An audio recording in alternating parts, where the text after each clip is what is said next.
Hello, everybody. This is Joshua Hatton with One Nation Under Whiskey podcast. I'm here with the lovely Jessica Rabbit Guillermo Lomas at the Highlander Inn in Craigellachie, Scotland. Hi, Jess. Hi. How you Thanks for doing? using my full Sunday name on a Monday. Oh, is it Monday? Yeah, I think so. I thought it was Sunday. It depends who's listening to this. Could be a Wednesday. It could be a Wednesday. It's really nice traveling in Speyside with you. Thanks. I arranged the sunshine especially for this tour and for the podcast listeners to know that it's very sunny. And you arranged a very special guest. Who are we with today? I'm going to do my traditional, I'm going to get him to introduce himself. But we've kind of given it away by telling everyone we're here in the Highlander. But our special guest today is the one and only Tatsuya. Tatsuya, would you like to say hello and introduce yourself? Hello, everybody. My name is Tatsuya Minagawa, originally from Japan. I currently run the business heart of Speyside, place called Highlander Inn, Craigellachie. There you go. Beauty. He didn't really need an intro, though. He's well known. He didn't. He's well known enough. I feel like he's rehearsed that too. That was slick. I always kind of like wobble around how I feel like I should introduce myself. That was to the point. Lovely. So yeah, I have brought Joshua here to talk with you, the three of us, and have a little chat about famous whiskey bars. And I wanted to, I'm gonna pitch this live to Joshua, which is they always spring things on me in the podcast, and then they're like, "Did you hear the?" So this is how I get all the inside gossip for our company. So you're on the inside now. I am pitching that I want to have conversations with people in whiskey bars. And I couldn't think of a finer place to start than the Highlander Inn in the heart of Speyside, but mainly because I'd been in Japan sitting in a Highlander Inn, and I thought there's something to this. We could have a chat. So I wanted you maybe to introduce, just in case there's possibly maximum of 3 people who like whiskey that have not come across the Highlander Inn. Could you maybe tell us a bit about yourself and where we are? The Highlander Inn and how you ended up in Speyside, because we're a long way from Japan. How did you end up here? Well, by KLM. Oh, and other airlines are available. No, tell you what, since I left school age 18, I started working bar trade, and originally cocktail bar. But my early 20s, I started into whiskey, I discovered. So my late 20s, I just thought maybe just about a year, take a time off, move to Scotland to see real whiskey country, as I did. Meant to be 1 year, but country, decent country, lovely people. So decided to stay another year, 1 more year, promise myself this is final year, and actually I'm still here. 20, 25, 26 years already. Wow. Yeah. That's some nice putting off. I'm a really good procrastinator, but I don't think I've yet achieved to procrastinate for 26 years something. But we're very glad that you didn't go. It's very nice to be here talking to you. How did you come to the Highlander Inn? Tell you at that time, my first year, I spent time in Edinburgh, working same trade, whiskey bar, and the guy who used to own this place, Duncan Elphick, he was actually in charge of big hotel across the road. Uh-huh. Oh. There is a fancy whiskey bar called Quahi Bar. So Duncan was looking for someone who can run the business, who can run the bar, and maybe teach bit of whiskey to other key member of staff. Mm-hmm. So he offered me job, and I said, I was living in the Edinburgh, house there, friend there, and Craigellachie is, as you see, very remote place. Yeah. So I said to Duncan, well, I don't know. Yeah, too quiet. But all my friends that time in Edinburgh, no, you should go to Craig Hotel as a nation famous or possibly world famous in a whiskey circle. Yep. Yeah. So, and actually Duncan was asking me only for temporary position, 6 months, something like that. Mm-hmm. So all of my friends said, go, just 6 months, nothing to lose. As I did, 6 months. Yeah. Then, as I said, kind of not quite fall in love this area, scenery, but I thought, all right, nice place. Decided to stay longer. Then Duncan, 2 years I spent with Duncan running the hotel. So back into 2005, he decided to leave the hotel and purchase here, and I came over Highlander with Duncan. Wow. Yeah. And Duncan retired. Yeah. Good age. So if he wanted to sell, so I said to Duncan, if you sell, I buy from you. Easy, you know, I've been working with Duncan for many years. I know people. I know where is the key. I know where is the all power All the switch, good everything. stuff. Nice. I think there's plenty of people in the whiskey industry that I've met over the years that have the same sort of idea of you. I didn't mean to stay here quite so long, and here I am 20. Oh, not all of them have managed 20-something years, but yeah. I like that the industry maybe isn't the idea of lots of people come into this and completely fall in love with what being involved in whiskey, and we can get to that in a second, what that looks like, to then be here time later. Oh yes, I'm still doing it, but I still could leave. I could, you know, it's only another 6 months. Amuses me how often I hear exactly what you've just told us. Yeah.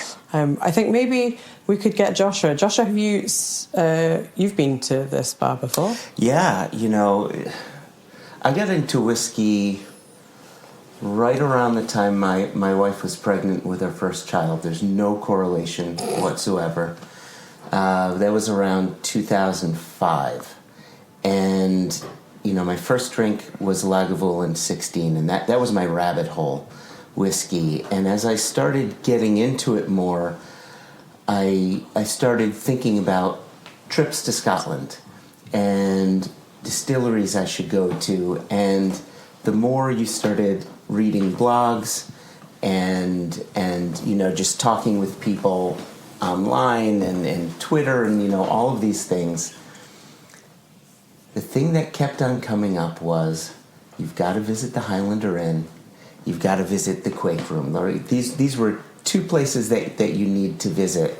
So when 2011 came around and my first time visiting here with Jason, we were just leading two people on a tour, this couple, Meg and Mike. This was like first order of business. Come to the Highlander Inn. And I can't remember if you were here. I don't think you were here at the time. Maybe day off, yeah. Yeah, maybe a day off. Nonsense. I don't think I've ever seen you take a day off, except when you turn up at whiskey festivals that I also turn up at. But your name was synonymous, right? It was the Highlander Inn. You've got to meet this guy Tatsuya. And so it's like, okay, right? And it's funny, the other day, Jess and I were at the Indie Spirits Festival in Leith, and I was talking with Jenny Carlson, who's with Adelphia Norden American, and there were a few people who, in those early days, I said, these are whiskey heroes. These are people that are big names in whiskey that I wanted to meet, and yours was one of those names, and you weren't here, and I didn't get to meet you. But I did get to drink at your bar, and I had some serious whiskeys here, and so anyway, I had a lovely time here. And then fast forward a little bit, and I hear that there's, I apologize, I'm jumping in timelines a little bit, but you know, there's the success of the Highlander here in Scotland. And now there's the success of the Highlander around the world as well, in Japan and in Taipei. And so, like, I want to, you know, pitch this idea of Tatsuya as a whiskey hero bringing the Highlander Inn around. And so I wonder if we could talk about that a little bit. Yeah, sure, yeah. Well, things I'm doing here, it's not something really special. I think basic things. Yeah. Other pub or other whiskey bar does, you know. You've been to a bar downstairs, I don't know, people look at, wow, this is amazing. But to me, just pub. It's not only whiskey. We serve beer, very reasonably priced, and fish and chips, burger, steak and ale pie.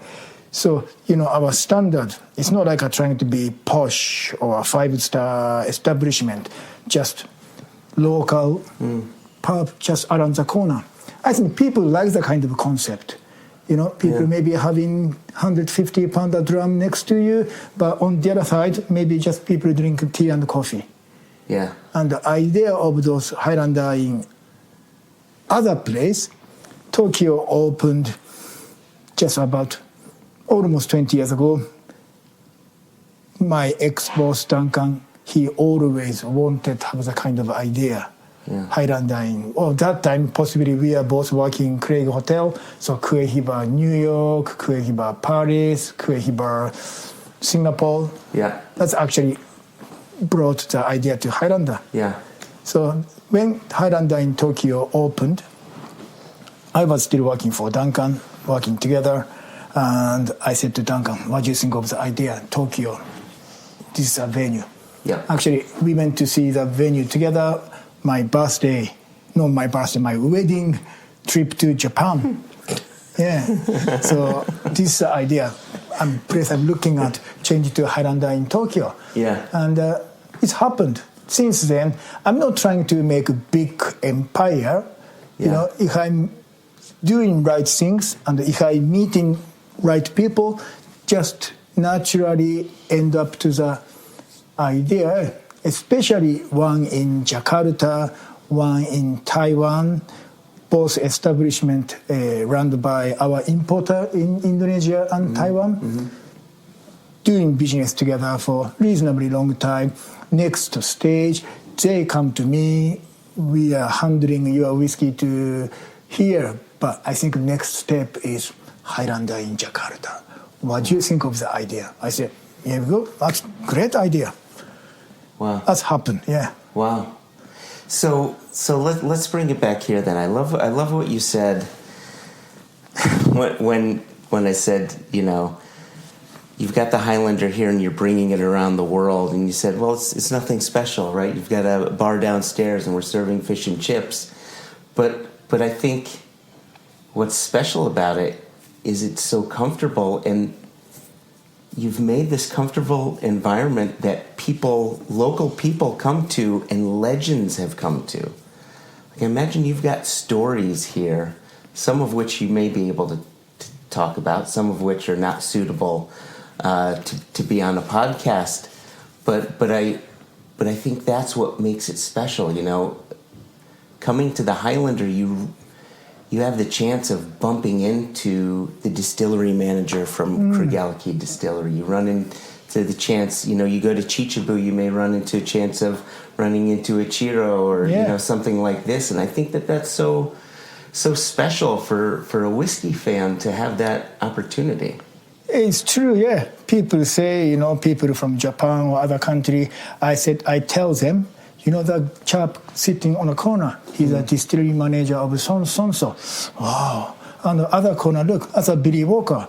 Billy Walker from Glenallachie. You're joking. Yeah. But to me, when they're having beer, whiskey, fish and chips, they're same as us. Yeah. And I treat them same as everybody. Yeah. But nice to see those people having conversation and some trade secret, and possibly sometime coming release some exclusive stuff. They tell me before happen. Yeah. Yeah, maybe that's what one of the secrets is, that the Highlander Inn is the place to come and get your whiskey secrets and whiskey gossip. And you just have to give Tatsuya a little nod, a little wink when you come in the bar. He'll come down and tell you exciting news. Didn't Mark Watt work here? Mark was in the Quake bar. Oh, he's in the Quake bar. But he used to come all the time when he was living in Dafton. Oh, okay. Yeah. My friend and also a previous guest on the podcast, Mariella, was here for a little bit. Oh, okay. And also someone else that you've met, Yumi from Chichibu. Of course, yeah, Yumi. I feel like the Highlander Inn has got famous people both sides of the bar. Sort of the drinkers, but also names that have remained within the industry that have passed through being here as well. Maybe this is a rite of passage that I've skipped. I need to come and do a summer working in the I think so. The Highlander Inn, serving fish and chips and nice trams. Do you have any openings? Opening for For employment? well, you need to send CV first. Phew, he's trying to abandon me here with you. Whether or not you want me. Josh is about to drive out of here and leave me. I'm really good at washing up, apparently, sometimes. Is that right? Yeah. Or housekeeper all the time we're looking for. Yeah. But tell you what, great things about Highlander, you know, if you look at a TripAdvisor or those, you know, those website, right? Yeah. And many people mention, maybe over 90%, staff is excellent. Yeah. That way, I'm very lucky. People who works here, I don't know, they make effort, extra mile, and a very natural way. Yeah. It's not one of those fake, fake smile, plastic kindness, nothing like that. Everything's so natural. Yes. Yeah, that way, I'm very privileged. Yes. I think you've got that's a nice touch of Japanese hospitality that I think you've encouraged here. I think the people who want to be in this bar and work here, I think that's naturally going to be part of them. But there was a whole bunch of stuff that I experienced when I went to Japan. Yes, that's me when I went to Japan. The number of times this week that she said that. Oh, when I was in Japan. I'm just justifying my expenses and all the lovely things that I drank. I have to show that I've learned things. But the experiences that I've had here in this bar with no context of Japanese bar culture, when I went to Japan, and one of the first bars I went into, the barman started bringing all the bottles and laying them out on the bar. I was like, oh, he must know Tatsuya, because they do that in the Highlander. No, they did that in every bar. But my first bar, that's something that it's very unusual. In Scotland, if you come and you're in a good whiskey bar, often they will let you know, especially if you're a nerd, take the bottle, take a photograph. Yeah. But then that bottle is sort of taken back out of your hands and put on a shelf. It goes back to being far away again. Whereas all the bars that I sat in Tokyo, and you do it here, there's bottles within very easy reach, so that you can kind of keep having that whiskey conversation. It's still there. It's not one look and it's gone. And I think it's touches of that customer service that you have really developed here that makes it so friendly, and then you can line up those bottles, and then quite often if you're at a bar and you see, well, they've ordered that one, maybe that's one of the ones we should try too, because it can be very overwhelming coming into a whiskey bar and seeing so much choice, and you have got a lot of choice downstairs. If you walk in, it's a little baby step to be like, well, there's some people sat around me that are drinking that bottle of Glenfarclas, or this one's got the Highlander Inn on it. That's a good, safe bet to start with. And you start talking to the person behind the bar, and they're like, oh, well, I also recommend these things. And so that's a really nice, friendly touch. It is a very friendly bar, a very friendly, tiny bar. There's not a lot of space downstairs. But that's nice. Then you are shoulder to shoulder with everybody else. Yeah. We came here during Spirit of Speyside, and we got talking to a group of people. And it turned out it was like a group of 7 distillery managers. And as a whiskey nerd, you're like, wow, there's all these access. And then I guess to anybody who's not a whiskey nerd, they're like, yeah, it's just a person who does a job. And then when they finish their work, they come to have a beer like the rest of us. Yeah. But it's exciting to be like, oh, that could be these, all the opportunities. I think whiskey's a very networking world. You never know who you're walking into a room with. Yep. Yeah. So while we're talking about the bar downstairs, obviously you don't have an infinite amount of space to keep a million different types of whiskey. So you have to keep a fairly tight rein. Although I think every time I've come here, there's another corner that's got bottles in that I don't remember it having bottles in. How do you, is there a process of how you decide what comes in downstairs? We only have actually around 300 bottles, which is not certainly biggest selection in the world. However, whiskey actually come and go very fast. Something like a whiskey must-have is, for example, Glenfiddich 12 years old. We must have all the time. Once finished, replace Glenfiddich 12. Same with like a Craigellachie 15, very popular nowadays. Sure. From local. Yeah. Pretty much 2-3 bottles every week. But that's other side. Another side is to make other international visitor or whiskey impress whiskey enthusiast. Wow, how do you manage to get this bottle? We buy from collector or from auction nowadays. It's a buyer's market at the moment. Good whiskey you can grab good price from auction. And I'm not greedy, so sensibly priced. Yeah, so often we get compliment, wow, too cheap. But local people don't feel that way. As I say, that's not a local complaint. Local people often say, don't mention to Tatsuya the word, too cheap. I think that's a nice reward for people who come far distances to see you.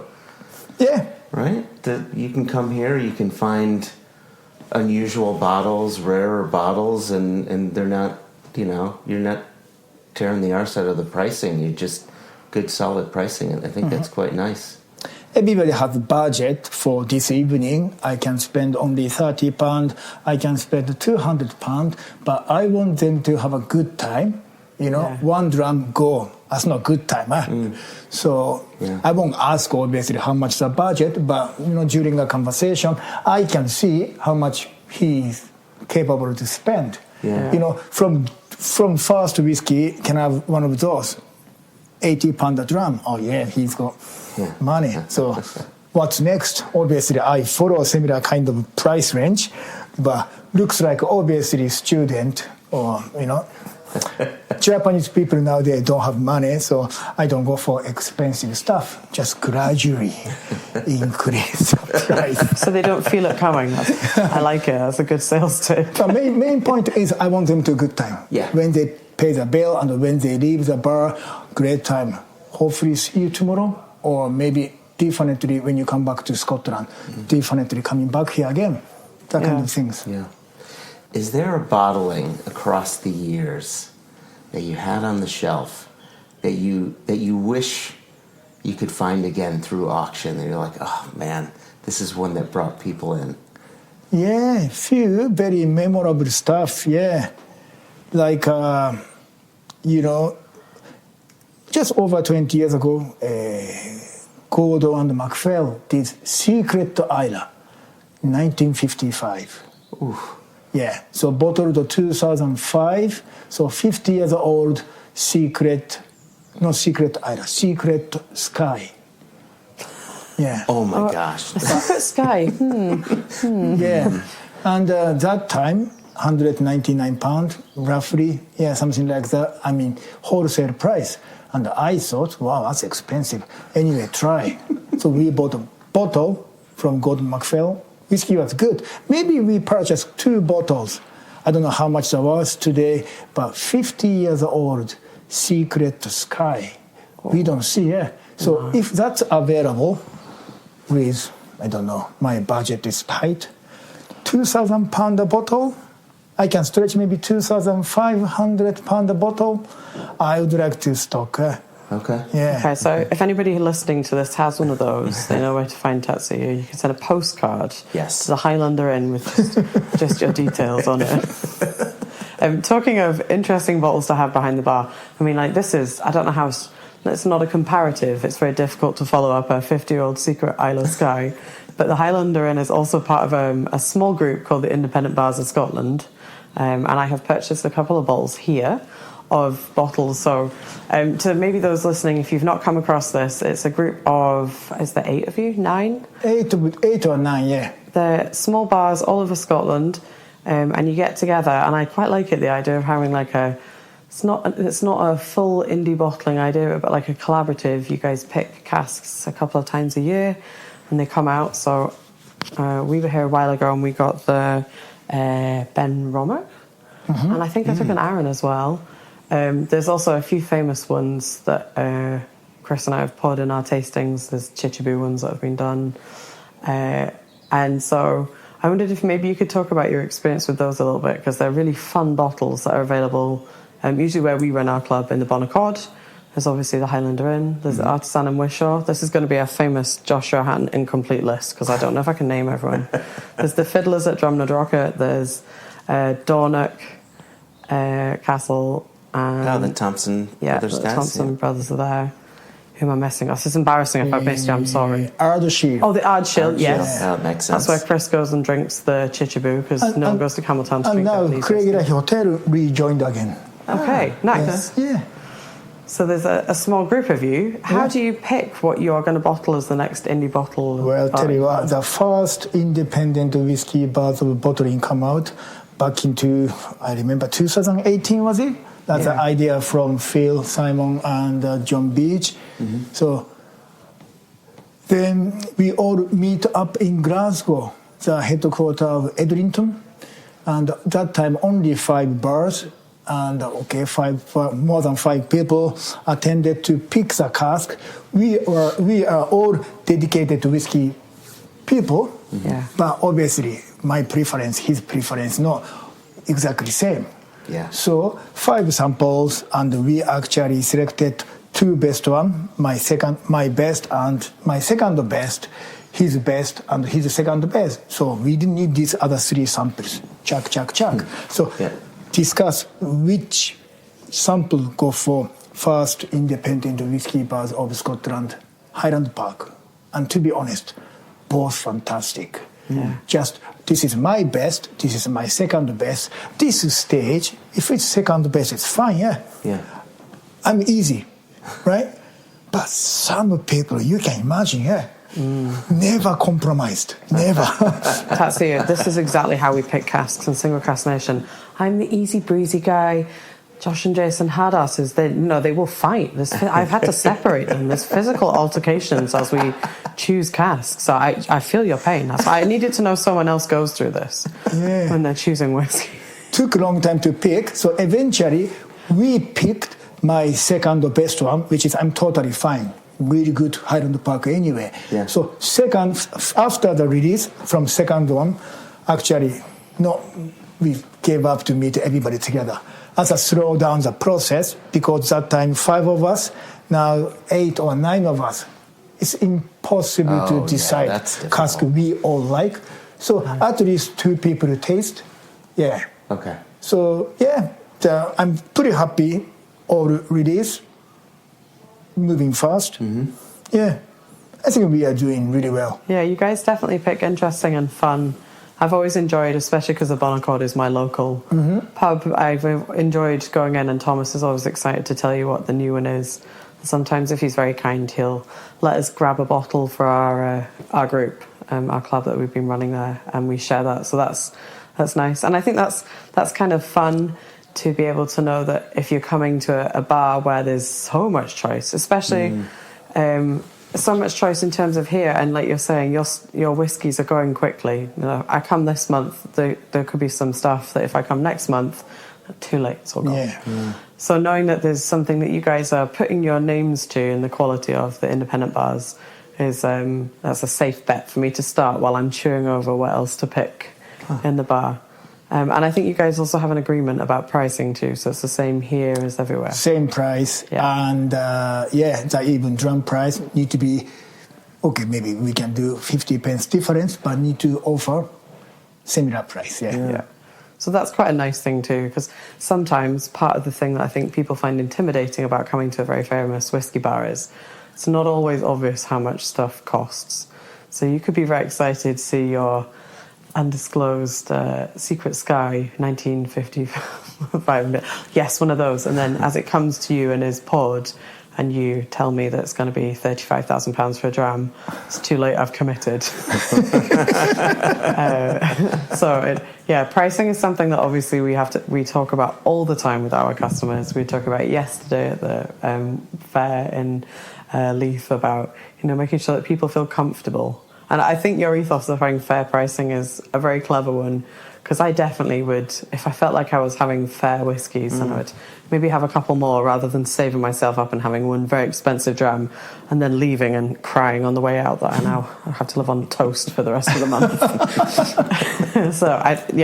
That was something that struck me when Thomas was explaining about the indie bars bottling. Is there something you would like to see part of the Independent Bars of Scotland range? Yeah, the new release sometime this spring, Craigellachie single cask is launching sometime soon. Oh, nice. Young stuff, but I don't know who tasted the cask. Yeah. And this summertime, or maybe end of the summer, the third release of Chichib for Independent Whiskey Bars of Scotland is coming. But only picking Chichib is 1 month decision, which is me. So I think I selected a good cask last summer. So that's something looking forward. Oh, I can already hear Chris running to the pub. He's got his sleeping bag out. He's ready to be first in queue for grabbing a bottle of that. And I was going to ask that question. Do you sell by the pour only, or do you sell by the bottle as well? I think we do both. I mean, all the bar does, but allocation for the bar stock, retail stock, that's up to individual bar. We always keep like at least one case, 6 or 12 bottle. Yeah. Yeah, and the rest sell by the bottle.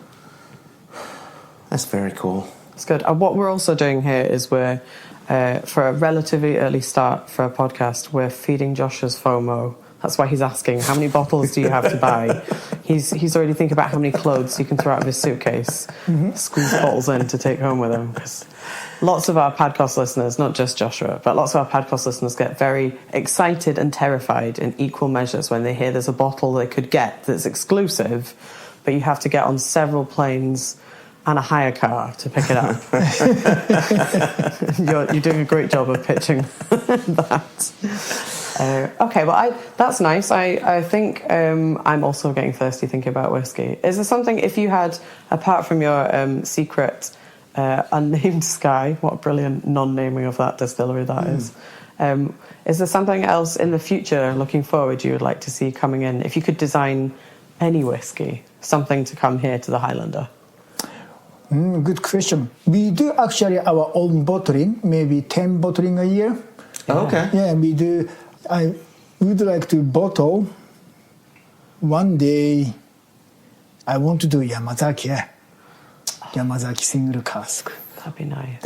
Or I won't ask Suntory to make blended, exclusive blended for Highlander, which is I asked once before. After I left Suntory, returned to Highlander, purchase business from Duncan, contact to Suntory people, small batch, maybe 600 bottle, exclusive blended.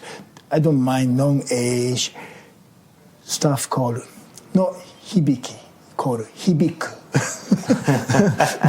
But received a very kind email, well, we don't have a limited stock just now, so we cannot do. But one day I want to do some Yamazaki or possibly blended Suntory whiskey for Highlander. Do you get a lot of people, I guess to maybe some people in Scotland, it must be a novelty to have people walking, tourists, clearly whiskey tourists, walking into the literal heart of Speyside and asking for Japanese whiskey. But it's definitely something you're known for. Do the locals here, they've kind of reached a zen point where they're no longer raising eyebrows that there's people arriving from not wanting to drink? I mean, literally behind us is Craigellachie. I can see Macallan nearly from here. You know, like we're so close to a lot of very famous distilleries, but people are coming here and saying, have you got any single cask Yamazakis? That's really what I've come to. Well, if it's 15 years ago, people say, hey, local people say, what? But today, Japanese whiskey, they have a reputation, good quality. So even including local people, they don't surprise, but surely a bunch of local think Scotch whiskey is the best. Of course. Yeah. And I think it's very subjective. So in Glasgow, we were in a pub one afternoon, Chris and I and our other podcast friend, Florin, hello. We went into a bar and we were at the bar and they had some dusty, and it really doesn't happen very often, they had dusty single malts on the shelf and we were like, oh, excited. And this local guy next to me was at the bar giving us a real side eye, like, oh. And I said, oh, hi. He's like, what are you drinking those single malts for? And we're like, well, we kind of like single malts here. Nah, the blends, you can't improve on a Johnny Walker Black Label. You can't.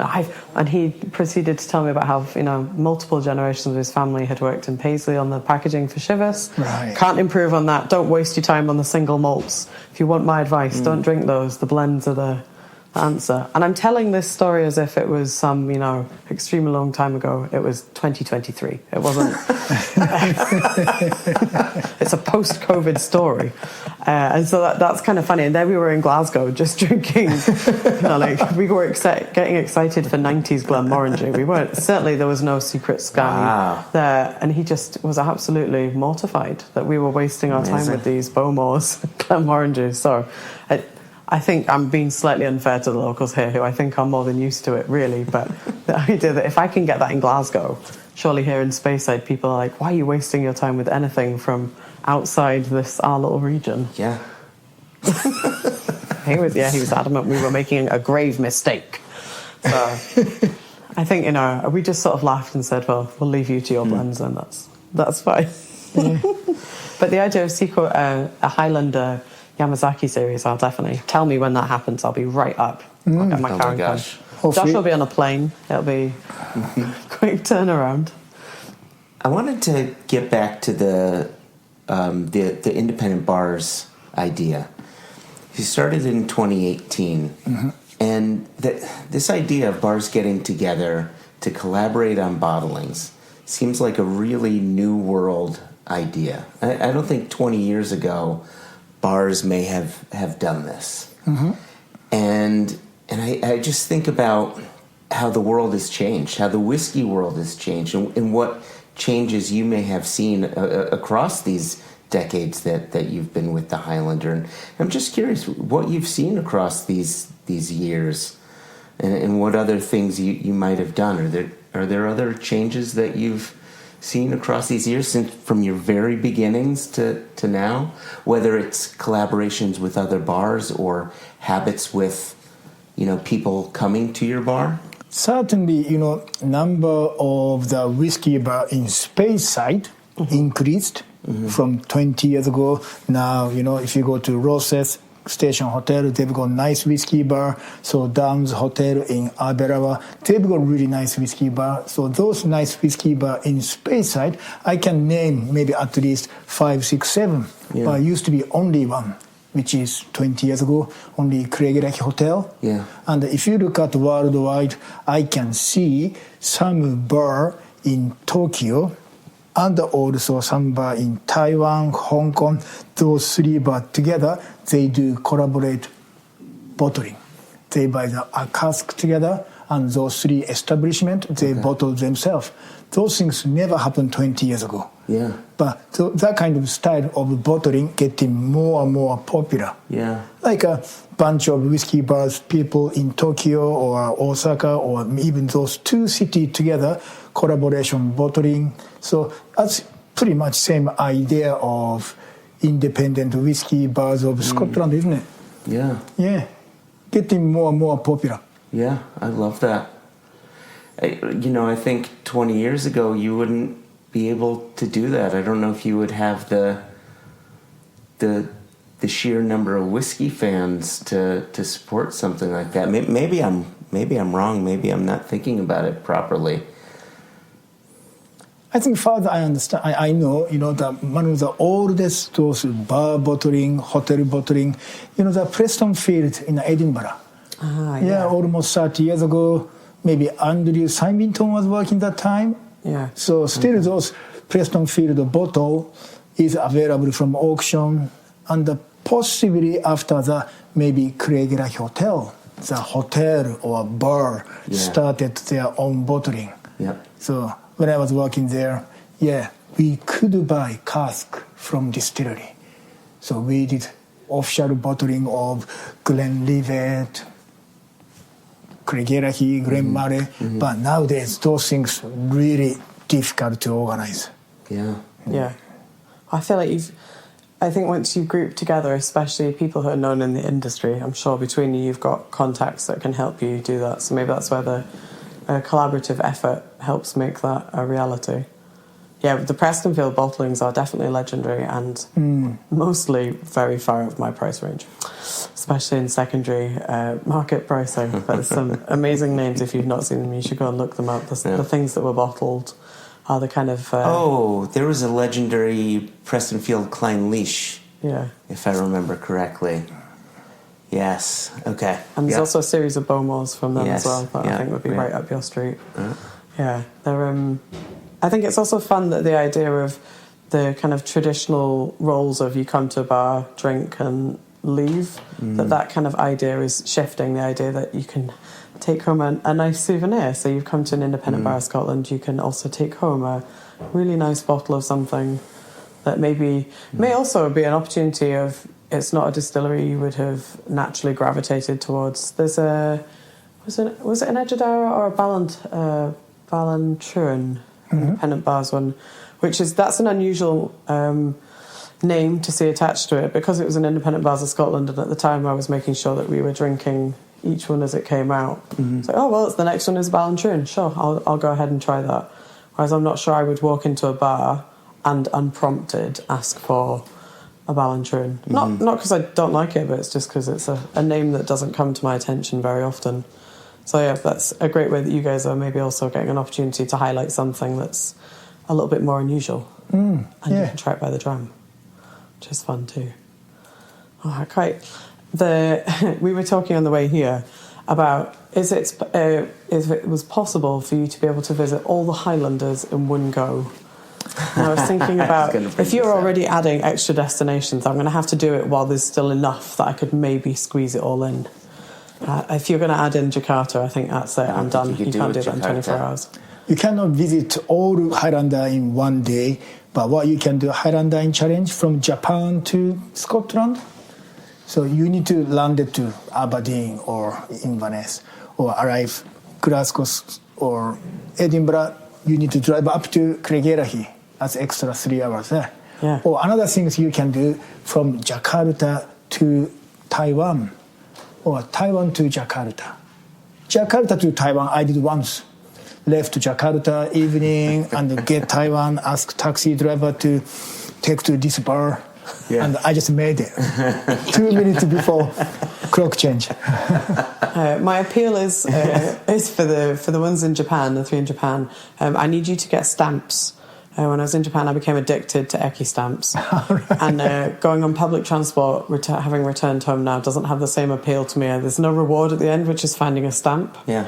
I was at one point taking unnecessarily complicated journeys just so I could collect some extra stamps. So I think there needs to be a Highlander Inn stamp for me to add to my book. Okay, That's my suggestion for the bar.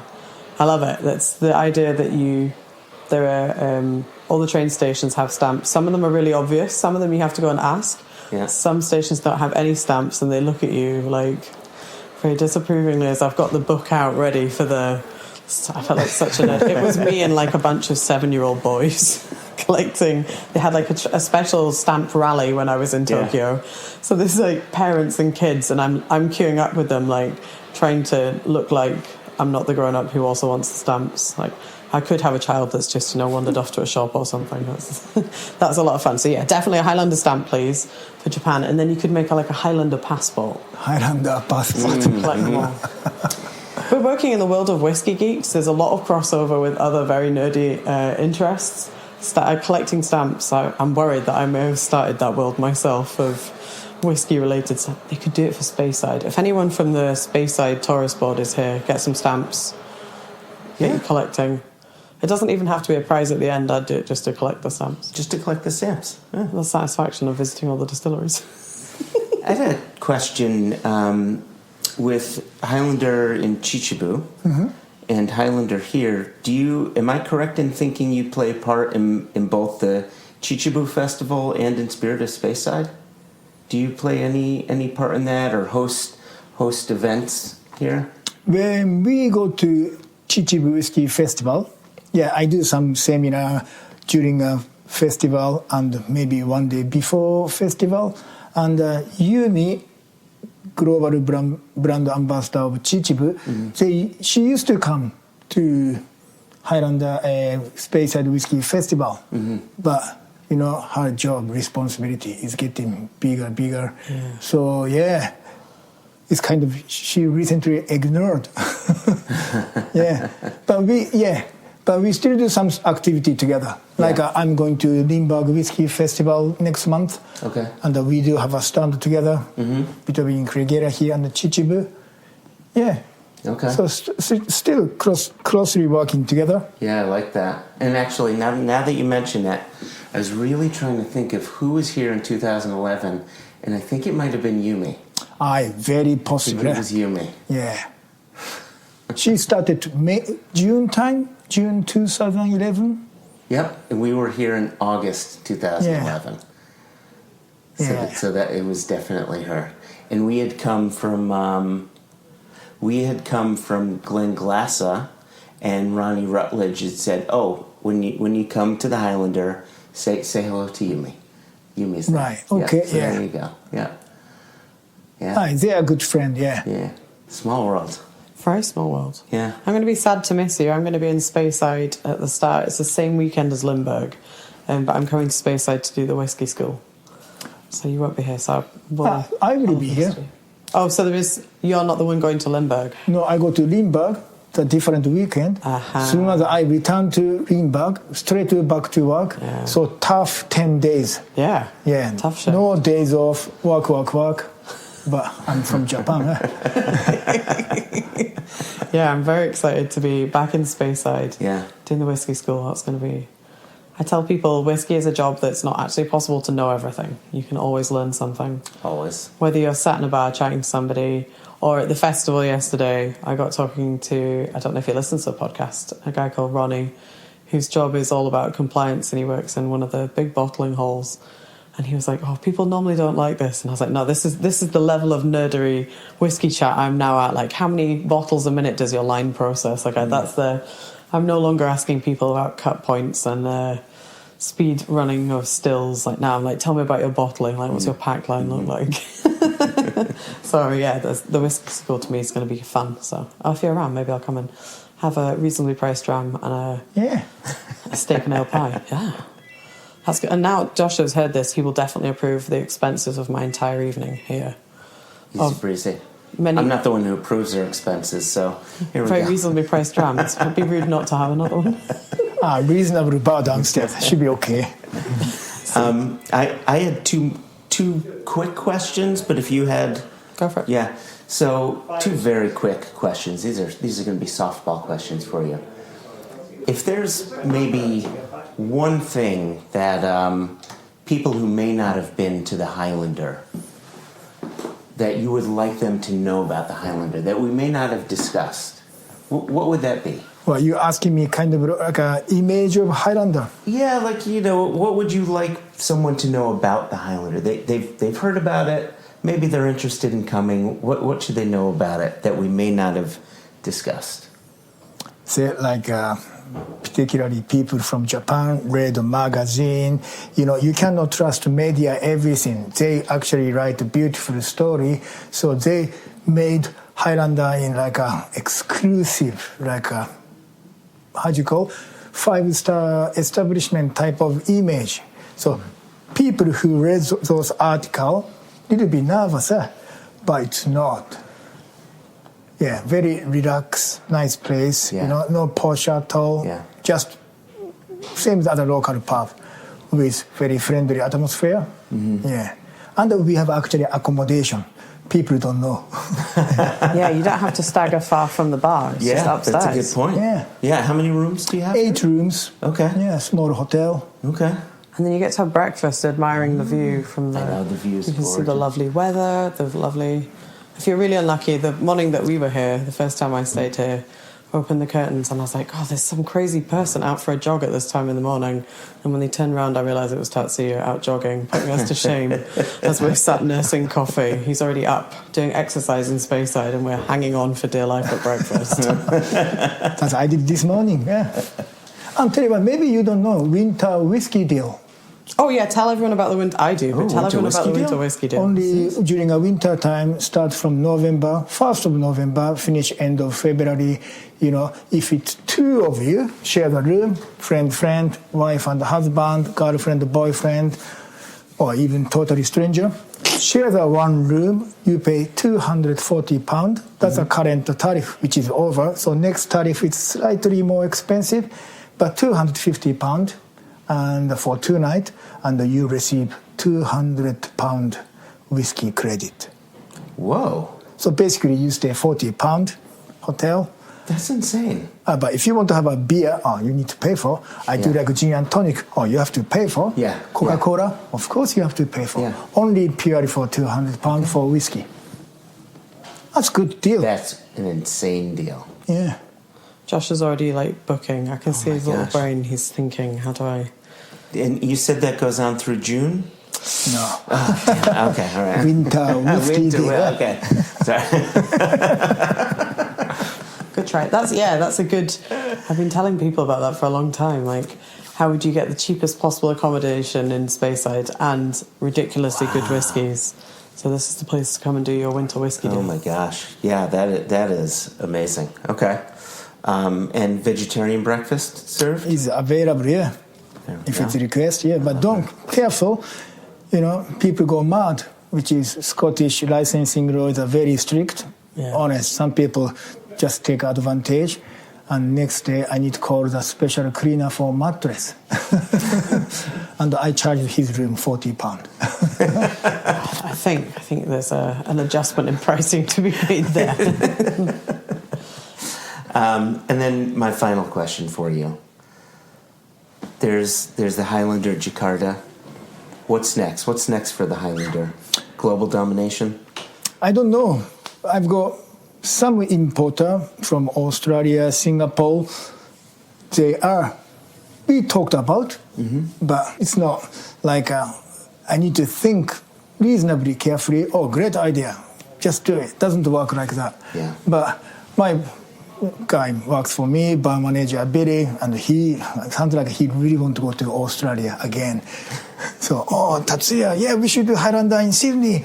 Yeah. So he's keen, but it doesn't work like so.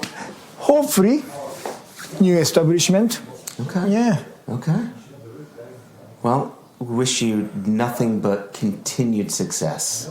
Thank you very much. Yeah. Just need to work hard or harder. Thank you for all you've done, all you continue to do in whiskey and spreading it around. Thanks very much. Thank you for having me. Thanks for talking to us. Cheers. Thank you.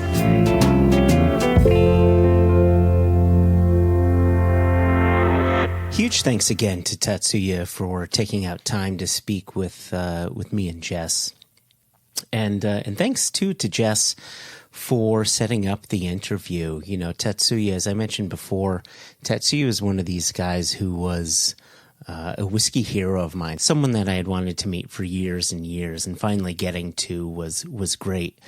And I didn't mention this during our time in the interview, but the first time I did get a chance to meet with Tatsuya was actually when Jason and I were in Maltstock, and we were doing a master class, and we had to follow a master class with him and Yumi from Chichibu, and following a master class of Japanese whiskeys between him and Yumi is like, you know, having a local band following the Rolling Stones or something like that. A really tough act to follow.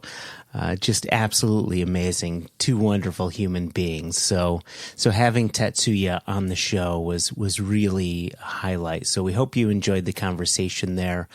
If you have any questions, you want to send them our way, you can send them to info@singlecastnation.com. And also, if you would go to Apple Podcasts and give us a rating on that would be great. 5 stars would be wonderful. You can also leave comments on Apple Podcasts. That would be great, and we would read them on the podcast here. I think you could do the same with Spotify as well, so that would be great too. Listen, one thing that I wanted to mention, 2 weeks from now is going to be a very special episode. Something that me, Jason, Jess, had been teasing for quite some time.